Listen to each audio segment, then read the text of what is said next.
திரைப்படங்களில் இடம்பெறும் சிறப்பு நடன பாடல்களை ஐட்டம் சாங் என்று அழைப்பது பெண்களுக்கு மரியாதைக்குரியது அல்ல என்று நடிகை தமன்னா தனது சமீபத்திய பேட்டியில் கடுமையாக எதிர்ப்பு தெரிவித்துள்ளது கவனம் பெற்றுள்ளது. தமிழ், தெலுங்கு, இந்தியில் நடித்து வரும் நடிகை தமன்னா சமீபத்தில் அளித்துள்ள பேட்டியில் தென்னிந்திய திரைத்துறையில் தனக்கு ஏற்பட்ட அனுபவங்கள் குறித்து பேசியிருக்கிறார். ஐட்டம் சாங் என்ற வார்த்தையை பயன்படுத்த தான் விரும்பவில்லை என்றும் அந்த சொல் பெண்களை கேவலப்படுத்தும் விதமாக உள்ளது என்றும் அவர் குறிப்பிட்டுள்ளார். ஒரு தனி பாடலில் ஆடும் நடனத்திற்கு நடிகைகள் எவ்வளவு கடினமாக உழைக்கிறார்கள் என்பது அனைவருக்கும் தெரியும்.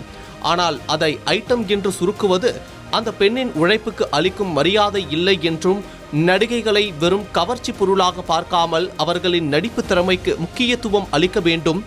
சினிமா துறையில் இருக்கும் இந்த அணுகுமுறை மாற வேண்டும் என்றார். மேலும் இந்த வகையான பாடல்களை ஐட்டம் சாங்ஸ் என்று அழைப்பதற்கு பதிலாக பார்ட்டி சாங்ஸ் என்று அழைக்கலாம் என அவர் பரிந்துரைத்துள்ளார். கத்ரினா கைஃப், கரீனா கபூர் போன்ற முன்னணி நடிகைகளின் சிறப்பு பாடல்களை உதாரணமாக காட்டிய அவர், சில நேரங்களில் படங்கள் தோல்வியடைந்தாலும் இத்தகைய பாடல்கள் கலாச்சார ரீதியாக மக்களிடம் நீண்ட காலம் நிலைத்து நிற்கின்றன என்று கூறியுள்ளார். தென்னிந்திய வணிக திரைப்படங்களில் பெண்களை சித்தரிக்கும் விதம் மற்றும் அவர்கள் மீதான ஆண்களின் பார்வை இன்னும் சில இடங்களில் மாறாமல் கட்டுப்படுத்துவதாக உள்ளது என்றும் தமன்னா அந்த பேட்டியில் ஓப்பனாக பேசியுள்ளார்.